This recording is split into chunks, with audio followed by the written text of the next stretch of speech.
এছাড়াও আমাদের যারা সাধারণ সদস্য আছে দুর্লভী জাগরণ যুব সংঘের, আপনাদের এই সন্তান, আপনার এই ভাই, তারা আমাদের সর্বদা আমাদের পাশে ছিলেন। তাদের এই সহায়তার কারণে কিন্তু আমরা এই আয়োজন করতে পারছি। এছাড়া বহিরাগত অনেকে আমাদের সাথে সহযোগিতা করছেন, যার কারণে আমরা এই ইফতার সামগ্রী আয়োজন করা। আপনারা শুরুতেই হয়তো হ্যালো হ্যালো আমাদের এই সংগঠনের শুরুটা মূলত হযরত মুহাম্মদ সাল্লাল্লাহু আলাইহি ওয়াসাল্লাম যে তার যুবক বয়সে একটা সংগঠন সৃষ্টি করছিলেন, হিলফুল ফুজুল অর্থাৎ শান্তি সংঘ। তিনি যখন যুবক ছিলেন তখন কিন্তু একটা তাদের যে সম্প্রদায় ছিল তাদের মধ্যে একটা মতাদর্শ বা বিরোধ ছিল, সেটি মীমাংসার কারণে কিন্তু এই সংগঠনের একটা উৎপত্তি হয়। তারই ধারাবাহিকতায় বিভিন্ন সময় বিভিন্ন জায়গায় বিভিন্ন ক্লাব বিভিন্ন সংগঠন গড়ে ওঠে।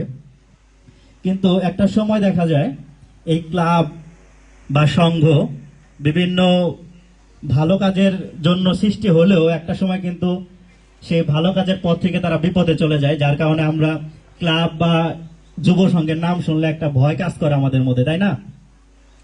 কিন্তু এই সময়ে এসে আমরা একটা ব্যতিক্রম আয়োজন করতে পারতেছি আমাদের এই যুব সংঘের মাধ্যমে।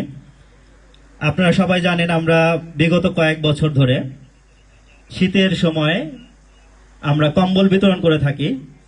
এছাড়া এই রমজান মাসে যতটুকু সামর্থ্য অনুযায়ী আমরা এই ইফতার সামগ্রী, এছাড়া সারা বছরে আমরা এই দুস্থ বা অসহায় যারা মানুষ আছে, যারা আমাদের কাছে এসে তাদের আপন মানুষ হিসেবে আমাদের কাছে চাইতে পারে বা তাদের সমস্যার কথা আমাদের বলতে পারে, আমরা আমাদের এই সামর্থ্য অনুযায়ী কিন্তু আমরা চেষ্টা করি তাদের এই সহায়তা করার জন্য। পরিবারের মানুষ হিসেবে আমরা তাদের আপন ভেবে কিন্তু সাহায্য সহযোগিতা করে থাকি। আমরা কিন্তু তাদের গরিব হিসাবে গণ্য করি না, আমরা মনে করি আমাদের এই এলাকার সবাই আমাদের একটা পরিবার। সেই প্রেক্ষিতে আমরা এই বিভিন্ন যুবক এবং আমাদের প্রবাসী অনেকে আছে, তারা সকলে মিলে আমরা এই আয়োজন করে থাকি। গত বছর আমরা ইফতার সামগ্রী আয়োজন করছিলাম এবং এই স্বাবলম্বী প্রকল্প আমাদের ছোটখাটো ভাবে করে থাকি। গত বছর একজনকে একটা সেলাই মেশিন দেওয়া হয়েছে। এছাড়াও আমরা এই হুইল চেয়ার দেওয়া হয়েছিল একটা। তাছাড়া এই আমরা নাম বলতে চাই না, একজনের মেয়ের বিবাহের মধ্যে আমরা সামর্থ্য অনুযায়ী আমরা চেষ্টা করছি। এই সকল ভালো কাজের আয়োজন যে আমরা করতে পারতেছি আপনাদের দোয়ার মাধ্যমে। তো আমরা এগিয়ে যেতে চাই, আপনাদের দোয়া থাকবে ইনশাআল্লাহ সবসময় আমাদের জন্য, আমরা যেন সবসময় আপনাদের পাশে থাকতে পারি। এবং আপনারাও আপনাদের পরিবারে যারা আছে সবাই তো সবসময় একরকম থাকবে না সময়, তাই না? দেখা যাবে আপনার একজন ছেলে অথবা আপনার ভাতিজা বা বাড়ির কেউ একটা সময় ভালো একটা পর্যায়ে গেছে, তখন আপনারা চেষ্টা করবেন আপনার পাশের মানুষ যারা আছে তাদেরকে আমাদের দিকে ধাপিত হওয়ার জন্য, যেন তিনি আমাদের সাথে মিশে আবার মানুষের সাহায্যে আসতে পারে, এগিয়ে আসতে পারে। যাই হোক, আমাদের মাঝে উপস্থিত হয়েছেন আমাদের উপদেষ্টা মণ্ডলীর সদস্য জনাব নুরুল ইসলাম রানা। আমরা একটু দুঃখ প্রকাশ করছি, আমাদের একটু আপনাদের আসতে বলছিলাম একটু 3টার দিকে, কিন্তু আমরা বিভিন্ন কারণে একটু দেরি হয়ে গেছে আমাদের, সেজন্য একটু লজ্জিত। একটু সময় দিবেন আমাদের, অল্প সময়ের মধ্যে আমরা আমাদের মেন কার্যক্রম শুরু করে দিব। আমি সংক্ষিপ্তভাবে কিছু বলার জন্য বিশেষভাবে অনুরোধ করছি আমাদের উপদেষ্টা মণ্ডলীর সদস্য নুরুল ইসলাম রানা, তাকে কিছু বলার জন্য বিশেষভাবে অনুরোধ জানাচ্ছি। ধন্যবাদ।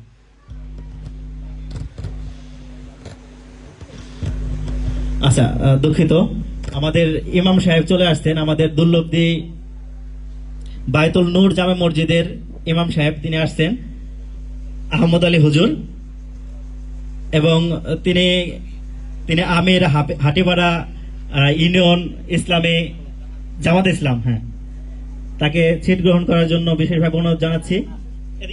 হুজুর,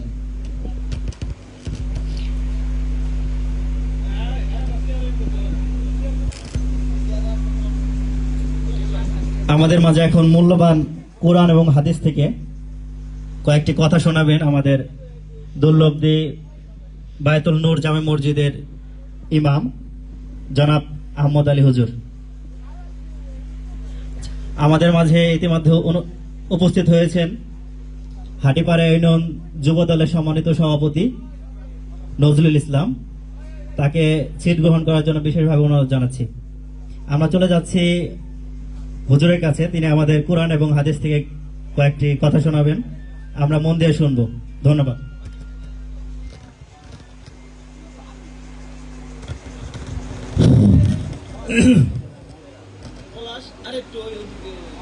সবার প্রতি সালাম, আসসালামু আলাইকুম রহমতুল্লাহ বারাকাতুহু।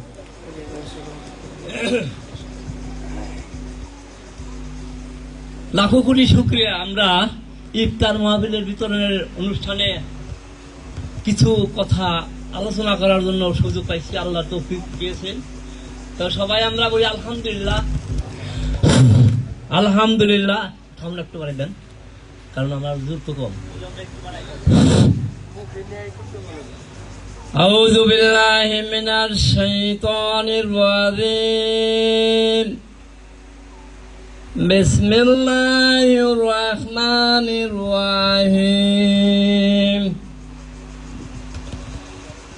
ইয়া আইয়ুহাল্লাযীনা আমানু কুতিবা আলাইকুমুস সিয়ামু কামা কুতিবা আলাল্লাযীনা মিন ক্বাবলিকুম লাআল্লাকুম তাত্তাকুন। সাদাকাল্লাহুল আলিয়্যুল আযীম, সাদাকা রাসূলুহুন নাবিয়্যুল কারীম। এরশাদ হচ্ছে, হে ঈমানদার লোকেরা, তোমাদের উপর রোজা ফরজ করা হয়েছে যেমন করে তোমাদের পূর্ববর্তী লোকদের উপরও ফরজ করা হয়েছিল। আশা করা যায় তোমরা তাকওয়ার গুণাবলী অর্জন করতে পারবে। এটা আল্লাহ পাকের কোরআনের ভিতরে সূরা বাকারা 183 আয়াতে আল্লাহ পাক বলছে। এখন আসেন, আমরা এখানে যারা হাজির আছি ইফতার মাহফিলে, এই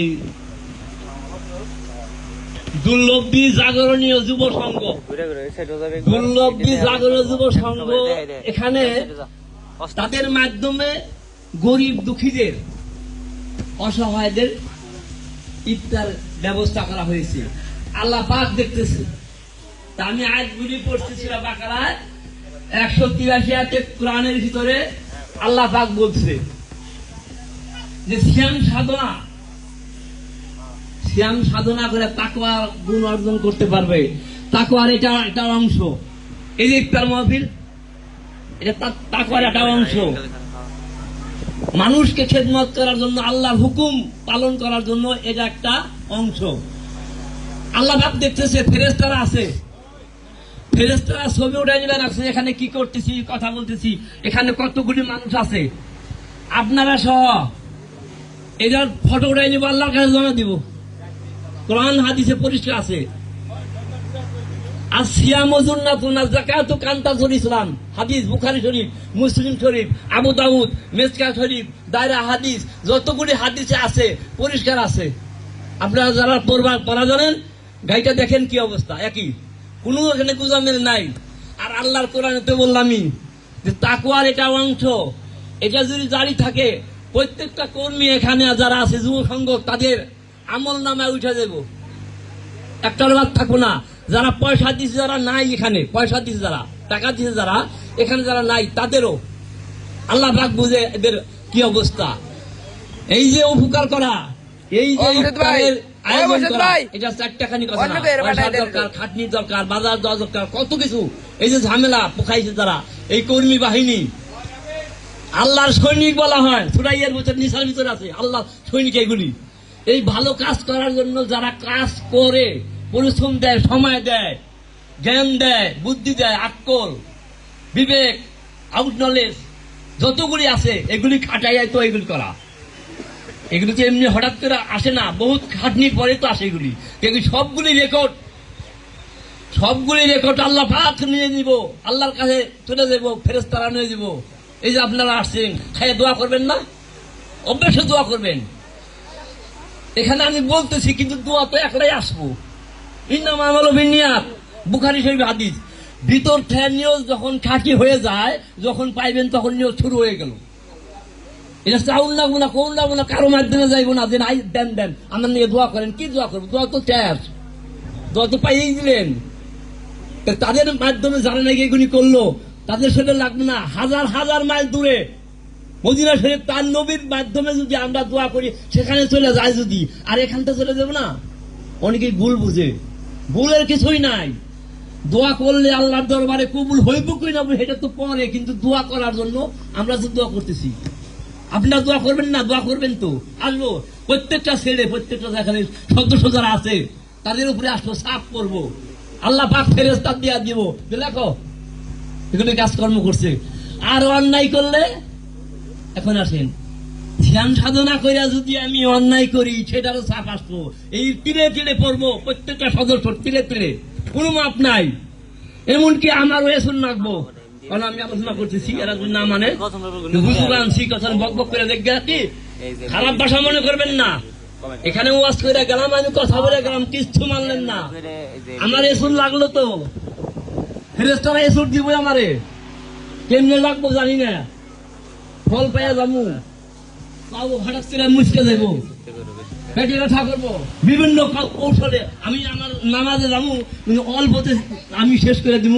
সিয়াম সাধনাই যদি করি, এগুলি না করি যদি, তাহলে অন্যায় যদি করি আমার ভাগ্যে নির্ব না, সেটার প্রতিফল আমি পাবই, আপনি পাইবেন, সদস্য যারা আছে যুব সঙ্গে সবাই পাইব কম বেশি। অন্যায় করলে আর ভালো যতগুলি করবো সবগুলিও তার যোগ হবে। কিরামিন কাকিমিন লেখা আছে পরিষ্কার জর্জরা, কোনো গুজামিন নাই। কাজেই আমি আলোচনার শেষ দিকে বলতে চাই যে আমরা যারা এই ত্রাণ পামু তারাও দোয়া করুন আল্লাহর কাছে, খাস নিতে আল্লাহ এই সমস্ত সদস্য যারা টাকা দিছে, পয়সা দিছে, খরচ করছে, তাদের উপরে শান্তি বর্ষিত হোক, তার ফ্যামিলি, তার পরিবার, সবার উপরে শান্তি ব্যবস্থা করে দাও, আমরা যদি এরকম করতে পারি। এরপরে যারা নাকি দিল তারা তো দিলই, তারা যদি ভবিষ্যতে তিনি এই কাজগুলি অব্যাহত রাখে, এই প্রচেষ্টা রেখে আমি আলোচনা শেষ করছি। ওয়াখির দানা আলহামদুলিল্লাহ রাব্বিল আলামিন। ধন্যবাদ হুজুরকে।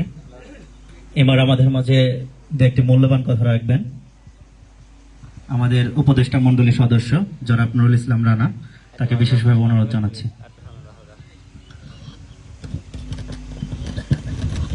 বিসমিল্লাহির রহমানির রহিম। আসসালামু আলাইকুম। মাহে রমজানের শুভেচ্ছা সবাইকে। আপনারা কেমন আছেন সবাই? আলহামদুলিল্লাহ। আমরা প্রতি বছরের ন্যায় গতবারের মতো এবারও এই আয়োজন করতে পেরেছি। আপনারা সবাই আমাদের ডাকে সাড়া দিয়ে এখানে উপস্থিত হয়েছেন, এই জন্য আমরাও ধন্য। এই জন্য সবাই আরেকবার বলবো আলহামদুলিল্লাহ, যে আমাদের এক বছর পর আবার দেখা হলো, ভালো লাগলো, ভালো লাগার কিছু কথা শেয়ার করতে পারি, আপনাদের সাথে দেখা হয় এই একটা ইস্যুতে। এই জন্য সবাই আমরা দুর্লভী জাগরণী যুব সংঘের যত সদস্য আছি, কার্যকরী পরিষদ, উপদেষ্টা মণ্ডলীর সদস্য, সবাই আমরা এই দিনটির অপেক্ষা করি যে কবে আপনাদের সামনে আবার এসে হাজির হব, কবে আপনাদেরকে একটু দেখব, আপনাদের জন্য কিছুটা হলেও আপনাদের হাতে কিছু জিনিস তুলে দিতে পারবো। এটা আমাদের জন্য একটা বড় প্রাপ্তি।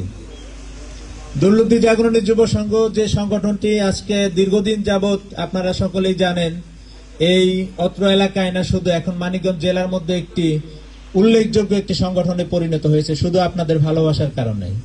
আপনাদের স্নেহ, আপনাদের শাসন, আপনাদের দৃষ্টি, সবকিছু এই সংগঠনকে আজকে একটা সুন্দর অবস্থানে নিয়ে গেছে। আপনারা কি কেউ দুর্লভী জাগরণী যুব সংঘের এই সংগঠনের কোনো একটা সদস্য, কার্যকরী পরিষদ বা উপদেষ্টা মণ্ডলীর উপরে কোনো ধরনের কোনো ক্ষোভ, রাগ প্রকাশ করেন নিজে নিজে? বলেন তো একটু, কোনো অসন্তুষ্টি আছে এই সংগঠনের উপরে? আলহামদুলিল্লাহ।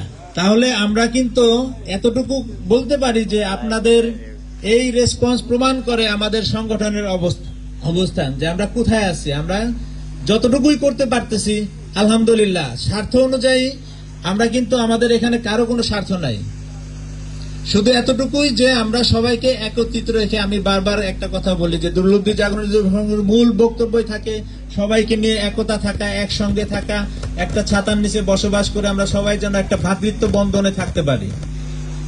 কারণ আমাদের এই আশেপাশে অনেকগুলো সংগঠন আমাদের দেখায় অনেক কিছু করে যাচ্ছে, আমাদের পথে তারাও হাঁটতেছে, এই জন্য আমরাও অনেকটা গর্ববোধ করি যে তারা আমাদের দেখায় হাঁটে, আমাদেরকে ফলো করে তারাও একটা আয়োজন করে, এটা আমাদের জন্য একটা প্রাপ্তি।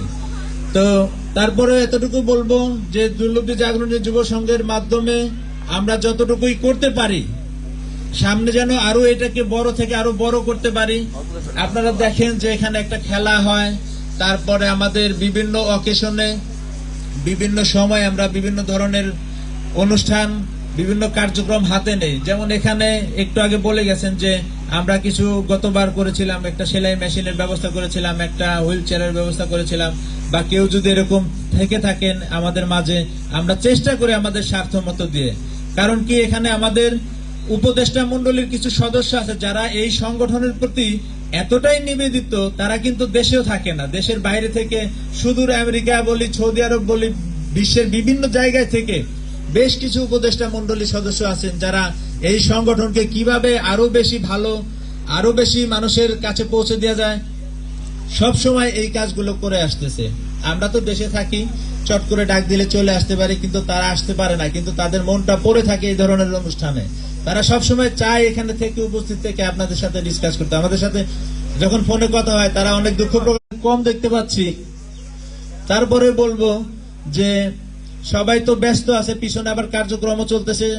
আপনাদের উদ্দেশ্যে শুধু একটি কথাই বলবো, যদি আপনারা এটা শাসন করে অভিভাবককে বলবেন, এই সংগঠনের যারা কার্যকরী পরিষদ আছে তাদেরকেও বলবেন, ভালোগুলো যেমন বলবেন খারাপও আবার বলবেন। যদি দু একটা করে থাকে এটা শাসনও আপনারা করবেন, কারণ আপনারা গ্রামের সবচেয়ে বয়োজ্যেষ্ঠ মুরব্বী, আপনারা উপস্থিত এখানে আজকে আমাদের সামনে আছেন। আর আমাদের সংগঠনে যারা আছে, যেহেতু আমি এই সংগঠনের একজন উপদেষ্টা মণ্ডলীর সদস্য, সেই হিসাবে আমি সংগঠনের প্রতি আমি একটু বলবো যে রাস্তাঘাটে চলতে ফিরতে অনেক ধরনের বাধা বিঘ্ন আসবে, সেগুলোকে ওভারকাম করে চলতে হবে। সূর্যের আলো মেঘ কখনো ঢেকে রাখতে পারে না, একটা সময় কিন্তু সূর্যের আলো পড়বেই, কারণ মেঘ সাময়িক একটা ঢেকে রাখার একটা মাধ্যম মাত্র, কিন্তু সেই মেঘ সরে যাবে। এরকম অনেক ছোটখাটো মেঘ আসবে। আমরা নদীতে যখন দেখি, একটা নদী যখন বয়ে যায়, নদীতে কিন্তু শুধু নৌকা চলে না, নৌকা, জাহাজ, স্টিমার, সব ভালো ভালো জিনিস, যানবাহন ওখান থেকে চলতে থাকে। কেন? যেহেতু একটা যানবাহনের পথ। তার মাঝখানে আবার কিছু কীট পতঙ্গ মরাও ভেসে যেতে দেখি, এতে কি নদীর কিছু যায় আসে? আমি প্রত্যেকটা সদস্যদেরকে বলবো, তোমাদের মনটাকে নদীর মতো করবা, সেখানে অনেকেই অতিবাহিত হবে, অনেক ধরনের কিছু যাবে, কিন্তু কখনোই কাউকে মনে রাখা যাবে না। মনে রাখতে হবে একটাই, যে আমি যেন সবার উপকারে আসতে পারি, আমার দ্বারা যেন একটি পাতাও গাছের ক্ষতি না হয়, আমার দ্বারা একটা পোকামাকড় যেন ক্ষতি না হয়। আমরা সামনে এই যে বৃক্ষরোপণ কর্মসূচি নিব হাতে, আগামী জুন জুলাইতে আপনারা সবাই জানেন যে সারা দেশব্যাপী একটা বৃক্ষরোপণ কর্মসূচি হয়, এটা রাষ্ট্রীয়ভাবে হয়। এখানে আমার সিনিয়র নজরুল ভাই আছেন, এনারা দলীয় পর্যায়ে আছেন, আমাদের হাটিপাড়া ইউনিয়নের যুব দলের সম্মানিত সভাপতি, এরাও বলতে পারবেন যে রাষ্ট্রীয়ভাবে অনেক এ ধরনের পদক্ষেপ নেয়। আমরা দুর্লভী জাগরণী যুব সংঘ সামনে বৃক্ষরোপণের কর্মসূচি নিব, যেখানে যেখানে যার যার জায়গায় ভালো ভালো কিছু ফলাদি গাছ প্রয়োজন থাকে, আপনারা যদি বলে থাকেন নোট করে যাবেন যে আপনার ফল গাছ প্রয়োজন বা এই গাছ প্রয়োজন, আমাদের সংগঠনের পক্ষ থেকে আমরা সেগুলো দেওয়ার ব্যবস্থা করব। পাশাপাশি আমরাও নিজ দায়িত্বে কিছু ওপেন স্পেসে, যেখানে স্কুল আছে, মন্দির আছে, মাদ্রাসা আছে, যেখানে পরিত্যক্ত জায়গা আছে, আমরাও চাবো সেই জায়গাগুলোকে প্রতি মুহূর্তেই কিন্তু বৃক্ষনোদন হচ্ছে, তার ওভারকামও করতে হবে। এই জিনিসটা যেন আমরা সবাই মনে রাখি। তো সবাইকে আগাম ঈদের শুভেচ্ছা, সবাই সুস্বাস্থ্য কামনা করে সকলের, আমাদের জন্য সবার জন্য দোয়া করবেন। আমাদের সংগঠনের কার্যকরী পরিষদ এবং পরিচালনা পরিষদ যারাই আছে সবার জন্য দোয়া করবেন। আপনারা সকলে ভালো থাকবেন। আসসালামু আলাইকুম। আচ্ছা, আমাদের আসরের নামাজের সময় হয়ে যাবে, একটু তাড়াতাড়ি। বিসমিল্লাহির রহমানির রহিম। আসসালামু আলাইকুম। সবাই ভালো আছেন তো? আমি সবচেয়ে প্রথমে ধন্যবাদ জানাই আজকের যে আয়োজক কমিটি দোলব্দি জাগরণী যুব সংঘের উদ্যোগে। আমি অত দূর বলবো না, আমি বলি এই যুব সমাজটা দোলব্দির আমার খুবই ভালো লাগতেছে। ওরা পরপর যে কয়টা কাজের দিকে এগিয়ে আসছে, আমি চাইতেছি এইরকম যদি যুব সভা হাটিপাড়া ইউনিয়নে প্রত্যেকটা গ্রামে দেখতে পারি, আমি সবচেয়ে খুশি। আমি চাইতেছি হাটিপাড়া ইউনিয়নটারে আমরা এমন কিছু করে দেখাবো যাতে মানুষে ভবিষ্যতে বলে না হাটিপাড়া ইউনিয়নে অন্য অন্য ইউনিয়নে দেখে যাক, আমাদের শিক্ষায় থেকে অন্য ইউনিয়নের লোকেও যেন শিক্ষা নিতে পারে। আমরা চাই এমন কিছু করে দেখাইতে, যুব সমাজকে নিয়ে ভালো কিছু করে দেখানোর জন্য আমরা একটা উদ্যোগ নিয়ে আছি। যেরকম আমাদের দলের অ্যাক্টিভ চেয়ারম্যান জনাব তারেক রহমান, উনি খুব সুন্দর বক্তব্য দেয়। আমি মনে করি ওনার মতো আর কিছু লোক যদি বাংলাদেশে থাকতো, তাইলে মনে হয় বাংলাদেশ আর উন্নতির দিকে যাইত। বাংলাদেশ উন্নত নাই, ওটা হইলে মিথ্যা কথা। বাংলাদেশ খুব ভালো সুন্দরের দিকে আছে, কিন্তু আমরা চাইবা লাগছি মন ভালো থাকতে হবে। আপনারা যারা আইছেন হয়তো মনে মনে কেউ রাখতে পারেন, রাখেন না। শুনেন, সবারই আল্লাহ দুইটা হাত দিছে, দুইটা পাও দিছে, কিন্তু হাত আর পাও দুইটা রে আর চোখ দুইটা রে কাজে লাগাইবেন, তাহলে ভবিষ্যতে কেউ কারো দিকে এগিয়ে যাইতে হবে না, আপনি একা একাই এগিয়ে যাইতে পারবেন। এই 4-6টা জিনিসের দিকে নজর রাখতে হবে। রাস্তায় কারো কিছু পড়ে থাকলো ওই দিকে তাকান যাব না। মেন কথা হইলে কিসের জন্য আপনি কামাই করে খাইবেন, ওইটা হইলে সবচেয়ে বড় জিত থাকতে হবে। শরীরের ভিতরে একটা জিত থাকতে হবে। কারণ আমি অন্য কাউরে দিয়ে বললাম না, আমি মনে করি এই যে জুল্লুব্দি যে যুব সমাজ থেকে যে একটা উদ্যোগ নিছে, খুব সুন্দর একটা উদ্যোগ নিছে, একটার পরে একটা ধাপে ধাপে এগিয়ে যাইতেছে। আমি প্র্যাকটিক্যালি আমার দিয়া বোঝাই, আমার বাপের সম্পত্তির দিকে এখনো আমি কিন্তু হাত দিই না। আমি নিজে কামাই করে ডাল ভাত খাই, কিন্তু আমি রাজনীতি করি, যে যাই কই, আমি চকে এখনো প্রত্যেকদিন 4 থেকে 5 ঘন্টা কৃষি কাজ করি, রাজনীতি করি। কইবেন হাঁটি ভাড়া বইটা থাকে, অমুক জায়গায় বইটা থাকে, কাজ করে করছুম। আজকে 4টার সমস্ত কিন্তু সেই রেখায় কিন্তু নোট শুই নেই। 3-4 জায়গায় গেছি, তারপরে ঘোষপাড়ে এক জায়গা মাপা লাগছে, ও জায়গায় গেছি। আবার এই জায়গায় থেকে ওরা ফোন দিবা লাগছে, ওই জায়গা থেকে আইসা খালি 2 ঘন্টা 3টা গাবি আছে পালে, তা তো দুধ দোয়ান লাগছে। এখন একটার পরে একটা নিজে কাজটা হাত দুইটা যে কয়দিন বাঁচা আছে কাজ করে খাওয়ার জন্য কর্মটন আপনারা। আমি এই ট্রেনিংটা দিয়েছি কোরিয়ান কোম্পানির সাথে, সে বাংলাদেশের কম হলো 5 থেকে 6 লাখ টাকা প্রতি মাসে বেতন পাইছে, কিন্তু কাজের দিকে তার একটা আগ্রহ আসলো। আমি দেখছি একটা বস্তা আমি একা উঠাই পারবার লাগে না, এত টাকা বেতনে চাকরি করে, তারপরও ধাপ দিয়ে কাদা না দেখে 27 ধরছে। আর আমরা কি করো, একজনে দেখবা লাগছি বিপদে ফাইসা গেছে, ওই দিকে তাকাবো না, মনে করো কি তাকাইলেই তো আমার ওটাই দিবে কইব। কিন্তু এইটা হইলে একটা হিংসা, এই হিংসা আমাদের রাখা যাবে না। আমাদের একটা সামনের দিকে এগিয়ে বেরোলে সবার মনের ভিতরে একটা জিত থাকা লাগবে। জিতটা কি, ও যদি বড় লোক হয়ে পারে কামাই করে, তো আমি হইতে পারব না কেন? আমারও 2টা হাত দিছে, 2টা পাও দিছে, 2টা চোখ দিছে, সবই তো সমান আছে। তা আমাদের এরকম একটা উদ্যোগ আসতে হবে আপনাদেরও। তাই আপনারা সবাই আর একটু ভালোর দিকে চেষ্টা করেন, তাইলে মনে করবেন আর একটু ভালো হইব। যুব সমাজ থেকে আপনাদের ভালো একটা সাপোর্ট দিবে লাগছে, আমরাও সাথে সহযোগিতা করব। আমি মনে করি এই দুর্লভি আমি যে কয়বার আইছি, শীতের শীত বস্ত্র বিতরণ করে, আবার এই যে কিছুদিন আগে একটা খেলা চাললো, এটাও একটা বিনোদনমূলকই। আবার এই যে একটা উদ্যোগ নিছে, আবার সামনে বৃক্ষরোপণের একটা উদ্যোগ নিব। আমি মনে করি বর্তমানে এইরকমই ওদের মন ভালো আছে, কিন্তু আপনাদের একটু সাপোর্ট দরকার আছে, উৎসাহর দরকার আছে।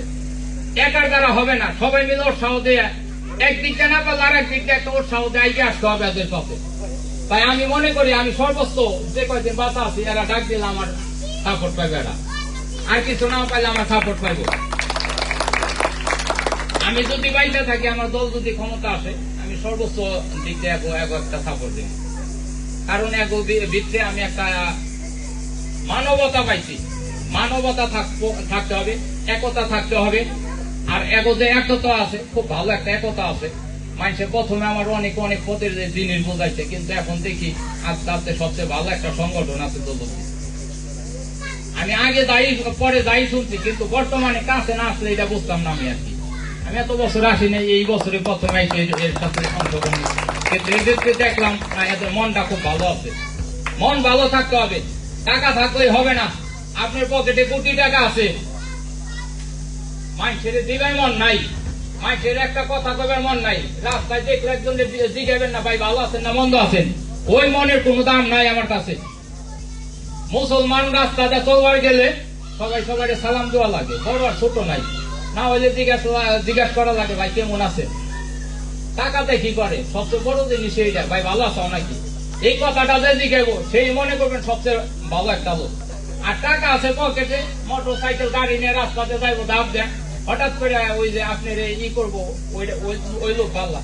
রাস্তাতে একটা গাড়ি চালাইবার গেলে যদি দেখা যায় ধুইলে, আমরা যেটা শিখা থুইছি বিরাট শিখা গাড়ি চালাই পারছি, কিন্তু 150 স্পিডে দেখছি কি ধুইলা উইরা চোখে যাইবো, আমরা অতি স্পিডে টানি না। কিসের জন্য? ধুইলে গেলে আমরা কি করবো, জানোয়ার গেল।